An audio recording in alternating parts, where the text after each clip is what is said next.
at any rate, yeah, I've dealt with. This one's just going to be called community blacklisting. You know, and just part of what they do. You know, to TIs, man, and the whole way through too. The crazy thing about this whole thing is I'm starting to really believe, you know, it was an ex-girlfriend. The craziest stalker, the most jealous stalker out of all these stalkers is probably my mom. She's been one of my biggest haters since she knew.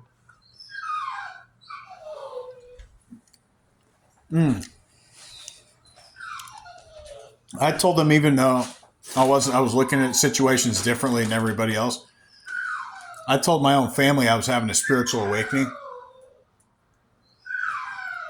And not only were they jealous, they attacked me, and now they know, some of them know that I know what's going on. And they want to have nothing to do with me. If they do, they openly want to only disrespect me.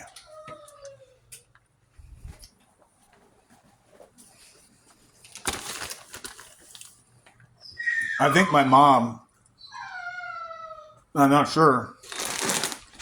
Next time I get, you know, a little bit more, next time I get paid the next day or two, I'm going to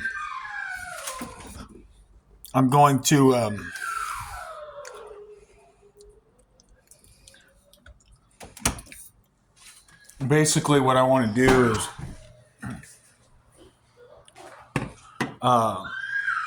that dog's crying in the background. Come on, Jaws, stop. But I'm going to run a federal background check with the FBI and my ID check.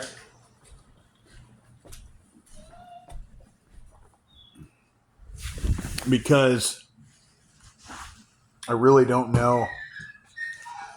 Because put it like this. She was so jealous of me, her and her mom, in my situation, that even my dad, but they're so jealous of me for the longest time that they had taken a coordinated effort. And I know that they've been working against me. It wouldn't surprise me that they told the FBI I'm a threat to myself and other people. You know, so if I find anything, I'm going to literally demand answers. You put me under investigation for this long, and you can't tell me why. Or I could be on a blacklist and not be, you know, it could be like a classified blacklist where you're on the blacklist, but the FBI doesn't show it on their federal database. And if I find anything, even if I don't, I'm going to demand answers. I'll be like, you blacklisted me for no apparent reason. You know, you won't tell me what I've done or what I said that put me in this program, because I believe one of my family members did it. That's really what I believe. I believe I had my own family members tell me at the pinnacle of my, you know, not of my success. I'm more successful now than I was then. But when I first started, you know, my first business, I was 20 years old. Everyone at that point was only halfway through college. I played varsity hockey. I was on my way to play varsity college hockey, and then or semi-pro hockey. And then let me go back to when this whole thing first started. This dog, I got to get away from that dog. She's gonna keep bitching until I fucking, you know, go away from her. She's gonna keep bitching at me until I go away from her. But I want to put this out there. and that is so you go back. If I go back 16 years ago when they first started all this shit, till now, what I've dealt with is, and it's not funny. I want to say something that'll sound kind of funny because I had graduated high school early. I had cheated on my tests, right? So that's how I graduated high school early. I'll admit that I cheated, and I gladly admit that. Fuck the system, right? Now I'm just now saying fuck the system. And a guy told me, well, you can look at it that way, or you can just say it's already it's already a fucked up system. I said, well, that's a good way to look at it. Why say screw the system when it's already a screwed up system? You can be mad all you want, that doesn't really change it. But he's telling me you can be mad all you want, but that doesn't change how corrupt the system already is. Looking back, these people I think have been trying to traffic me for a good minute. And like I said, my parents might not be my parents. I might have been adopted. I'm not too sure on this. But the way they're going at me is like a lot of TIs, you're on some sort of watch list. So you go back, I was playing hockey. I had worked really hard, went from, playing just middle league to the highest, team that we had, made the team, all that shit. And then I was working out a lot too. I was doing a lot, taking care of myself. Once I started partying and I started associating with people that I was buying pot from people, I was smoking pot after, we would get off hockey practice and go smoke some pot. Many, many times we would do that. It wasn't a problem until I started taking off school early, which I will admit was grounds to draw some attention to me. I started to get targeted then, and back in 2009, 2010, that's when this stuff really, really got out of control. And it got even more out of control the more that I did. So I graduated high school early after that, a couple of years later, 2012. You go past that point, and in 2013 to 2014, I opened my first business. I was 20 years old. Opened my first business. It was a notary and web analytics business. I opened that up, and then as soon as I opened that up, I ranked it, pretty much did everything right, so I didn't have to go back through and go, do stuff over and over again. I had outranked everybody, all my competitors, with dumb luck, and it was actually easier because there was less businesses back then, and it was easier to outrank people. I outranked all the local and pretty much state in the state of Indiana. I had outranked almost everybody at age 20. And I had dropped out of college too to start this business. So I graduated high school early, went to college for a little bit, dropped out of college, and then started this business. And as soon as I started, I ranked number 1, and I started getting all this free traffic, and I started getting sales and stuff. I had started getting really, really, really gang stalked, like really hardcore gang stalked. I had noticed people in traffic that looked almost like mafia, like wives. Maybe I'm wrong on that. But they looked kind of like mobsters or gangsters, and it looked like they were following me around in traffic, and they were really, really pissed off. And the only other thing, I'm like, I don't even, it's not my driving. I'm like, I don't have a bad reputation around here. The only other thing that I could think of was that would piss a lot of people off would be my website that had just ranked number 1 on Google. So when you go back, a lot of this stuff, a lot of my gang stalking began with jealous people that are clearly jealous of me. They're trying to get me out of the way, and they're trying to basically then, once I had left that location, this guy had started putting notary stuff all up on the billboards, like he's the go-to guy in that local area when I was the leader, and not only that area, but the state of Indiana for search results. because I used some very, very powerful keywords to draw in this traffic. And, I'd worked really, really hard on my website. And before you know it, I'm being made aware that I'm being gang stalked, and that people are trying to take me, out of my business. And this is why I laugh, because it was based out of competition and jealousy. That's why it got really out of control when I made the cut in hockey. When I was younger, I was really good at hockey and soccer. I was multi-athletic and multi-talented in many different sports. Had pretty much A's and B's all throughout, and graduated high school early with straight A's. And,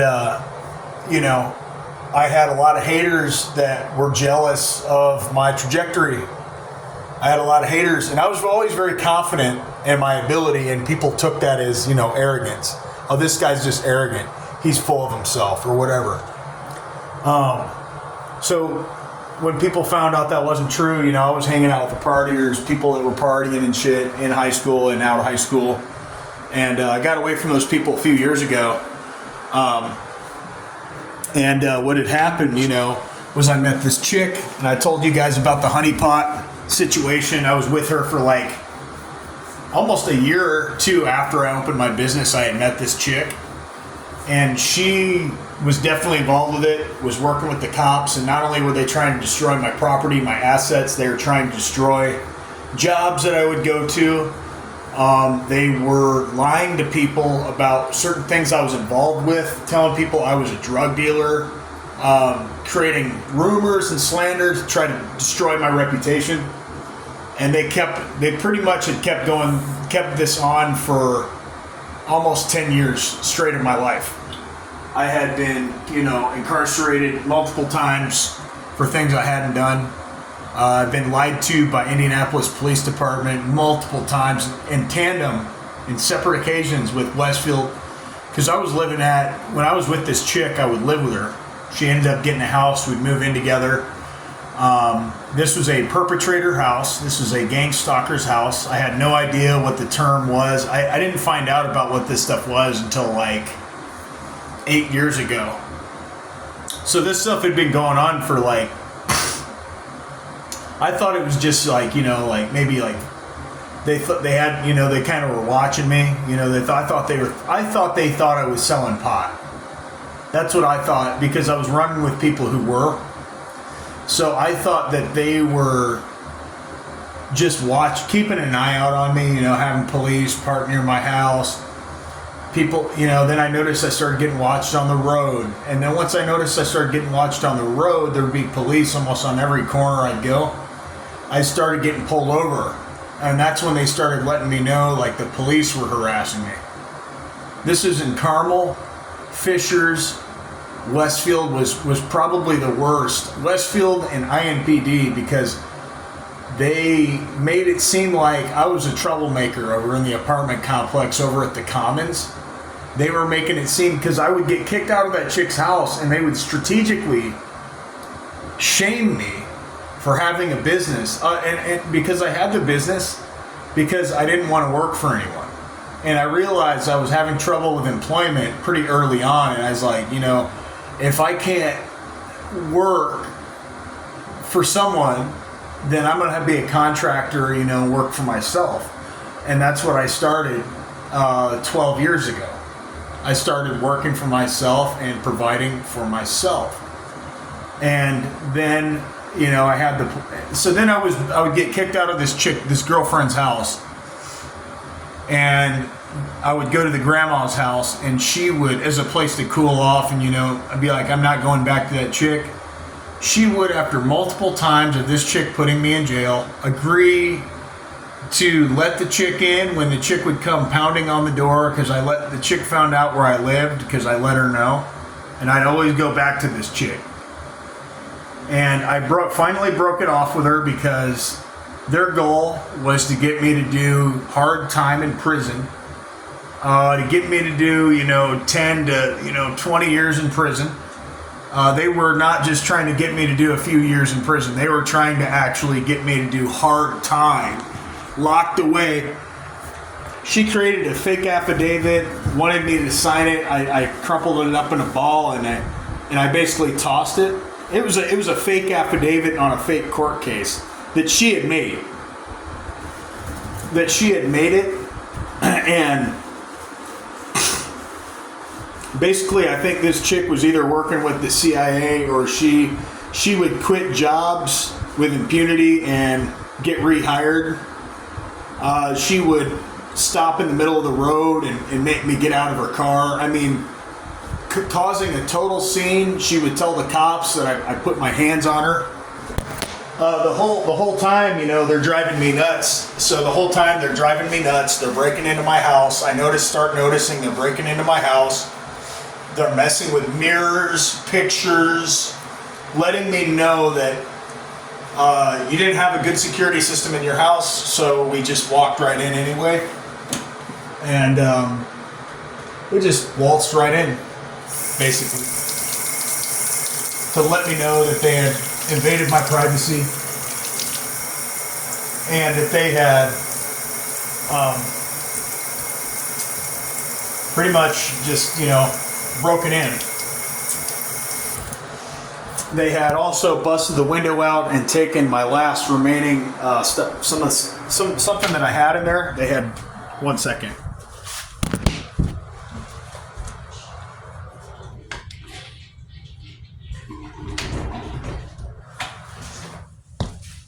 So they had basically broken in and busted glass out and tried to blame me for it. A lot of framing, a lot of setups, and a lot of lies that these perps were doing. So then I would go to the grandma's house, and then she thought it was weird, and she was cool at first for the first few years, and then the more I told her about it, she started perping. She started perping and acting like, she eventually they got to the point where they just said, you can't hold a job. You don't want to work. You don't want to work a job anywhere. Anybody can get a job and go work for friggin'. Because this is while I had opened my notary business and I kept getting attacked while I had my notary business. So finally, I was like, I'm going to take a little break from it for a while, and I'm just going to shut it down for a little bit, and I'm going to try to work for someone, and then I'm going to do another business. Well, that didn't work because I was hired and fired off of every job. And then, so I was hired and fired off of every job. And then I realized, soon after that, what was going on. This is a gang stalking operation. That's, what it is. So I looked it up, and that's exactly what it was. I was getting workplace harassed, gaslit, lied to, fired off every job. I had my business property destroyed multiple times from the police and from that girl, the girl that I was with. She was working side by side the crooked police that were getting bribed and getting paid off to destroy my vehicles, to destroy my car, to incarcerate me. And then while I was incarcerated, take my money off my commissary books. And I had literally no way of defending myself while I was not physically while I was in jail, but I had no way of accessing my money. I just had, I could let people know, the only thing I could do is just let my money sit in commissary. So then the police had taken my money, taken my Nike flip-flops, given me some boots. They traded my shoes in for some bullshit. I was forced to walk from jail miles to this chick's house. The chick that I was with, she wouldn't answer her phone or pick me up from jail. She was having a crazy,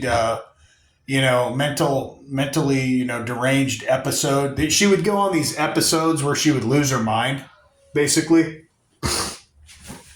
And so that's why I'm really not in the market for dating right now. I'll tell you what they'll do. If you're a target and you're some girl approaches you, she's probably a handler or a perp. I'm just letting you know that she's probably trying to get a a grip, some sort of handle, and they're trying to get control. They're trying to get their family. A bunch of narcissists are all trying to get control over me.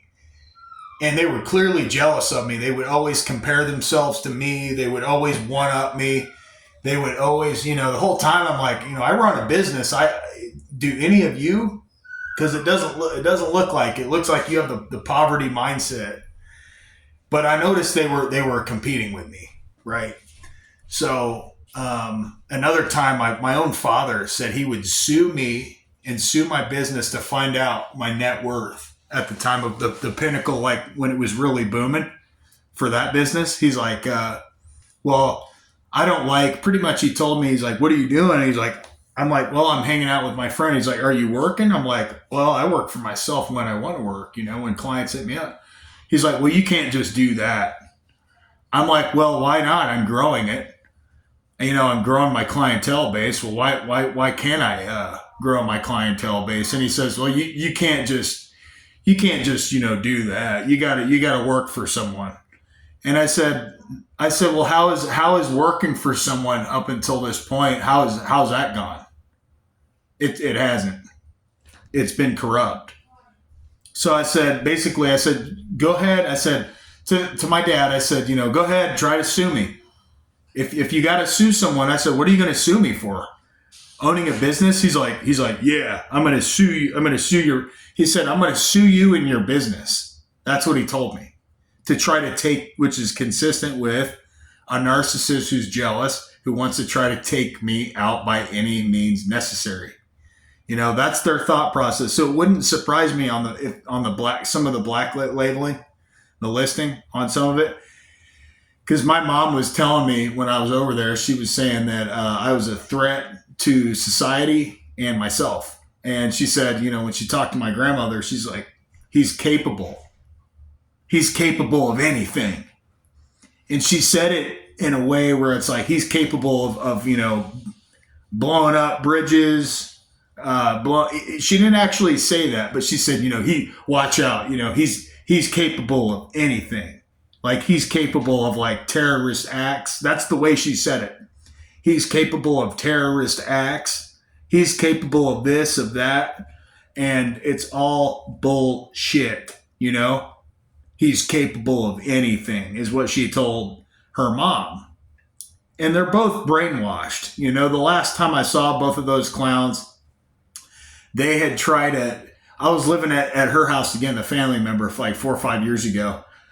And I was like, if you give me a time frame, I can have all my stuff packed way before then, and I'm just going to stack a little bit more money, and then I'll move out peacefully. Sound good? And she's like, yeah, that's fine. She never really actually said, yeah, that's fine. She never really replied, but she said, yeah, that'll work. Something like that. She went behind my back with her mom, and they were plotting. I was eavesdropping on them. They were plotting on me to get me thrown in jail, and that's how they wanted to get me removed off the premise. So they wanted me to not leave peacefully. They wanted me to leave that property with charges. You see what I'm saying? With charges. And so I confronted her about it. After about a few days to a week, I said, so I heard you guys, you want to press charges on me. She's like, oh no, I never, they go back and they lie. Oh no, I never said that. I'm like, but I heard you and Jennifer say that, you want to set up a phony case on me so that you can have a reason to have me thrown in jail and kept away from general society. And they declined to, admit any of this, even though I had recorded them and I was eavesdropping on them at this point. Because I realized, they are fully against me. Let's just see how against me they really are. And at that point, I had cut the girlfriend completely out. I think I'd seen her one more time. And I noticed once I cut my family, that part of my family off, this chick, she had nothing to do with me. Once I was cut off from that location, because it was a sting operation, man. I mean, whatever you want to call that. I mean, it was set up between my mom's side of the family and this other random family that I dated their daughter from, right? And it basically became an alliance, not a family war. It became an alliance between her family and my mom's side of the family. Not my dad's side, just all of my mom's side of the family made an alliance with the perps, and now they started perping. So you see where I'm going with this. Once they start perping like that, those are dead ends. I'm gonna label this video blacklisted from dead ends. Internal conflicts, people making strange agreements with other people to try to, infiltrate and try to extract data to try to set me up later on more criminal charges. So, and then they threw a pile of disability paperwork at me and said, you might as well just submit, surrender. Basically I'm at war with them. You might just surrender. Here's the disability paperwork. And I basically looked at the stack of paperwork and I said, fuck this. I had already filled out the disability paperwork and I had already filled it out and I had got rejected. And ever since then, I got another notary stamp after the last ones got stolen and broken. And then finally, the last time that I had a notary stamp was about 3.5, 4 years ago. That chick woke up and around 1 to 3 in the morning was crawling all around my floor. I was like, what are you doing? What are you doing down there?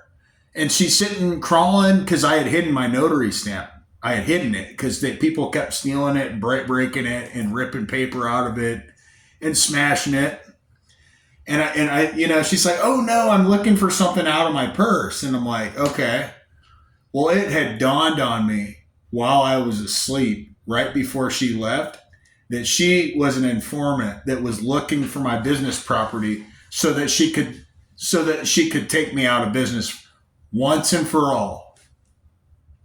The final blow, and basically what had happened was I had gotten tired of replacing those things. I got tired of replacing the business property, and I finally just said, fuck it. I'm done with this business. I'm fed up. And I walked away from that business to start what I'm doing now, which is way more profitable. The only problem is for this type of business is it's weather-based. So I've taken a hit because of the winter.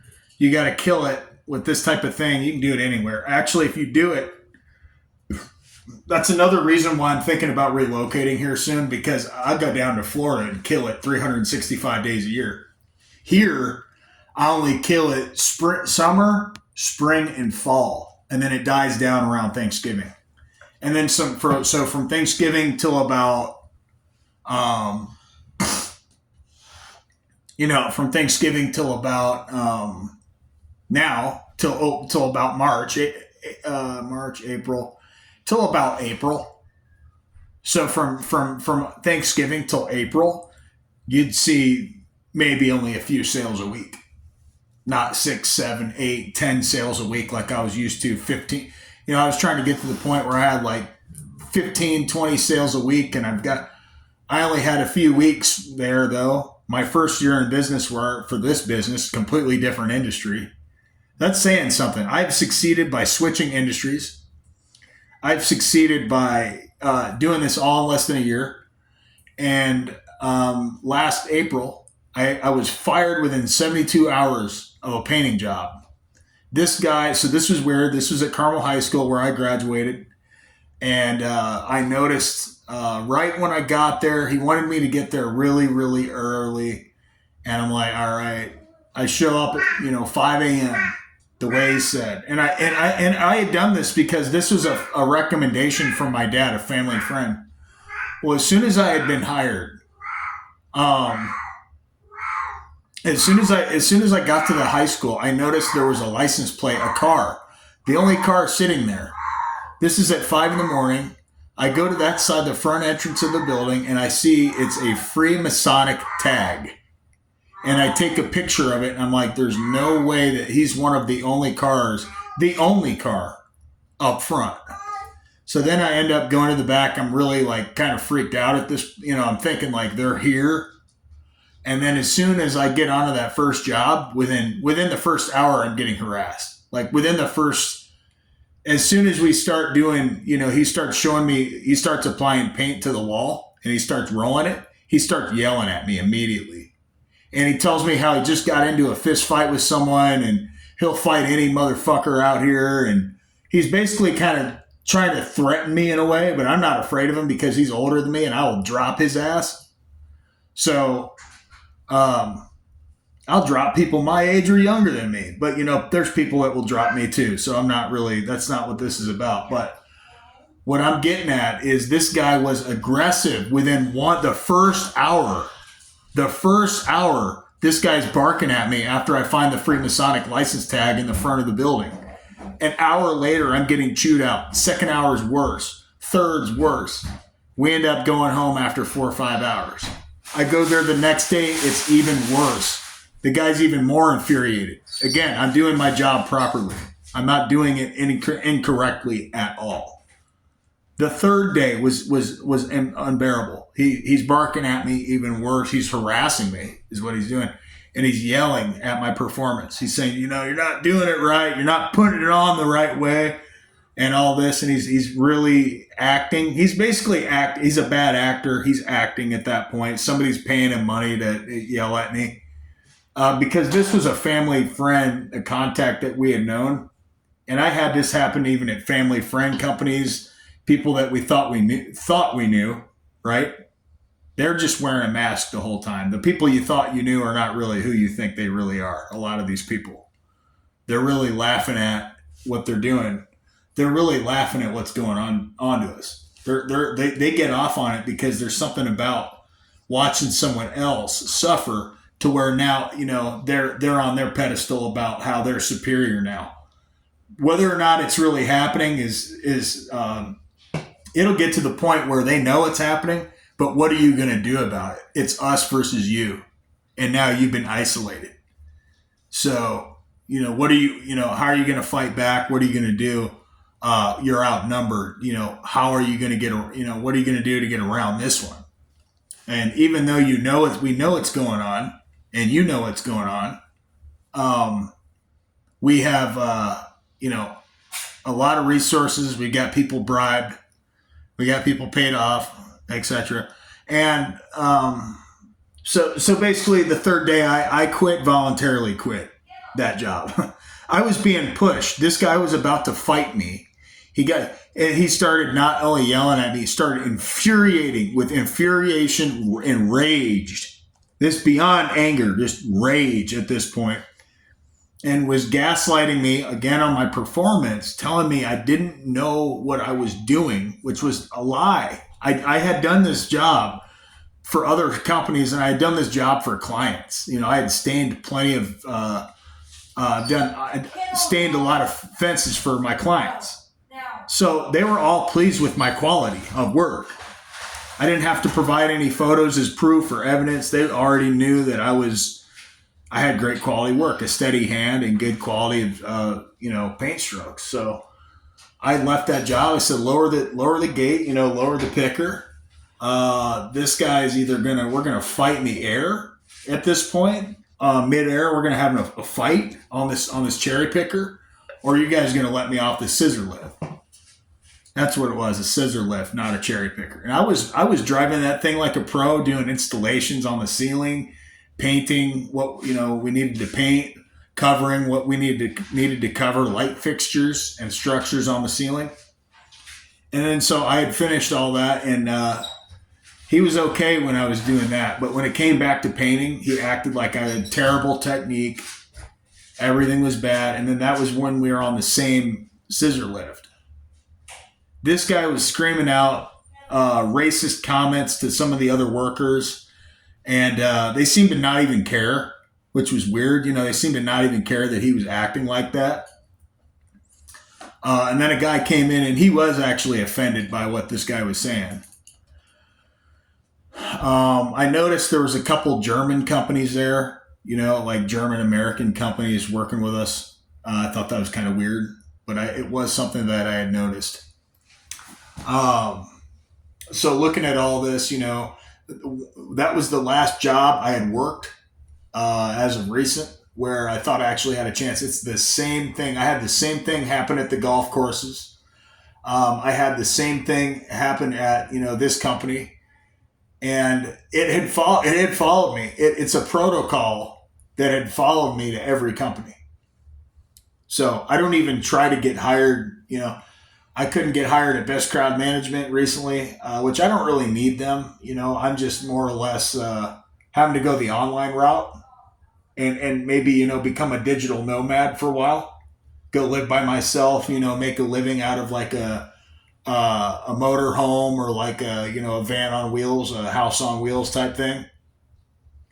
Because they're really, when you're a high level target, there's nowhere for you to safely, for maybe a period of time, live in society.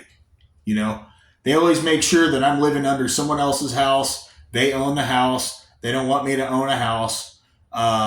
If I had the money, I'm pretty sure they'd find a way to try to get the money from me.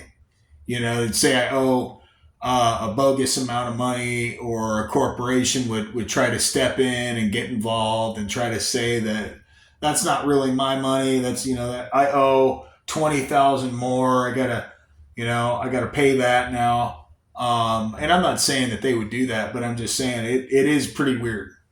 They are trying to keep us on a lower level. They are trying to make you broke. Okay. And they are trying to make fun of you after they do all this, because they're like, what are you going to do now? And that's the attitude that they have. What are you going to do now? Oh, you're going to file a lawsuit? Oh, well, good luck. We've already infiltrated that. Good luck with that. Good luck. Okay, I'll see you in court. It's coming right back to the crooked hand that served it. Okay, see you there.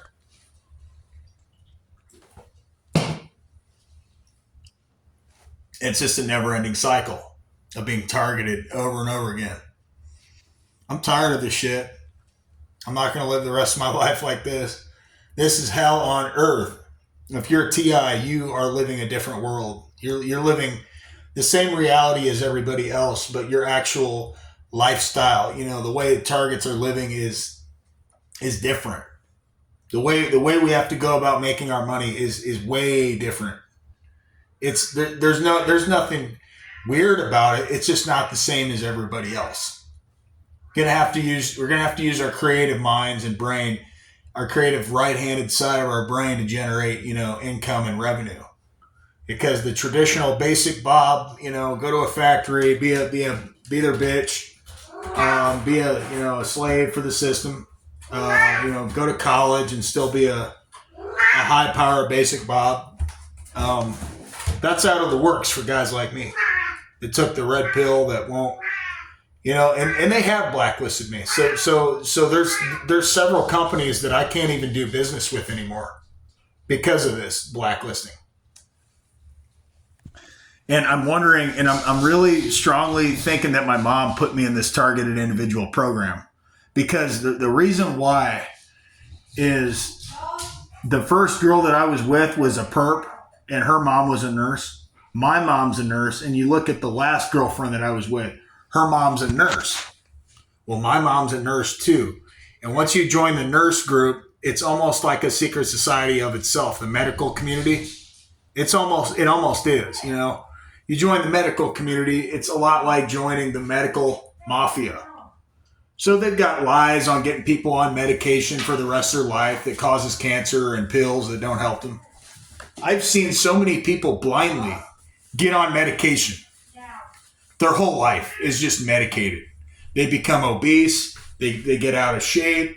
I've seen them, they don't even look as attractive as they did before they started taking the dope or started taking the pills. They're not athletic anymore. They're not motivated. They're tired all the time.